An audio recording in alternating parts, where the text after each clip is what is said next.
Résumé critique du défilé militaire organisé par Donald Trump. Donald Trump et son entourage font actuellement face à une vague d'humiliation, non seulement à cause de la mise en scène ratée de son défilé d'anniversaire, mais aussi à cause des retombées médiatiques et politiques. Aux États-Unis comme ailleurs dans le monde, beaucoup se moquent du fiasco, soulignant le manque d'énergie, de coordination et la participation dérisoire. On sentait même que certains militaires présents n'avaient aucune envie d'y être. Des vétérans affiliés au réseau Midas Touch ont exprimé leur malaise. L'un d'eux expliquait que si les soldats avaient voulu marcher fièrement et défiler en formation, ils l'auraient fait. Selon lui, le comportement des militaires ressemblait à une protestation silencieuse contre le fait d'être utilisés comme figurants dans un événement politique personnalisé, présenté comme un hommage au 250e anniversaire de l'armée américaine, mais en réalité centré sur Trump. À cela s'ajoutent plusieurs détails grotesques, comme ce soldat filmé tenant maladroitement un drone au-dessus de sa tête, une image devenue virale et largement moquée. Même Melania Trump semblait savourer la gêne visible de son mari durant la cérémonie, ce qui n'a pas échappé aux observateurs. Le camp Trump, lui, a tenté de sauver les apparences. Le ministère de la Défense a publié une déclaration exagérant grossièrement l'affluence, parlant de centaines de milliers de participants. Des images retouchées ont circulé, mais les vidéos prises sur place contredisent cette version. Il y avait tout au plus 10 000 personnes. Stephen Chung, directeur de la communication de Trump, a aussi affirmé que plus de 250 000 patriotes avaient assisté à l'événement, malgré le mauvais temps.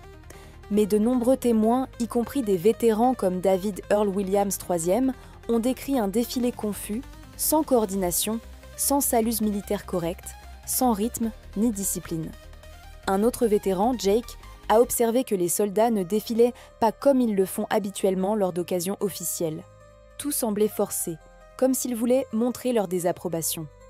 Terry, un autre témoin militaire, a même appelé à la démission de hauts responsables du Pentagone, dénonçant un spectacle honteux et mal organisé, indigne des standards de l'armée. Une ancienne militaire nommée Irvi a qualifié l'événement de Delta Tango Foxtrot, une façon codée de dire désastre total. Elle affirme que même les bases apprises en une semaine de formation, comme marcher au pas, n'étaient pas respectées, ce qui laisse penser à une forme de désobéissance déguisée.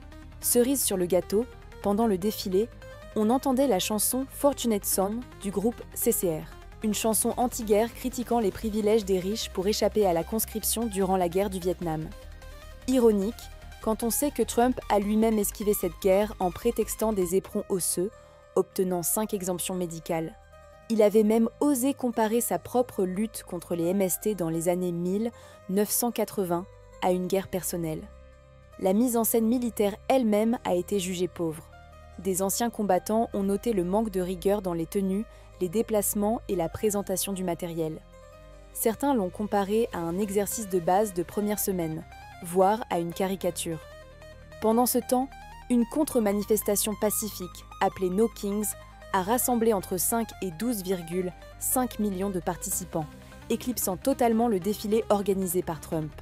Même les Russes se seraient joints à la moquerie en diffusant des parodies de l'événement.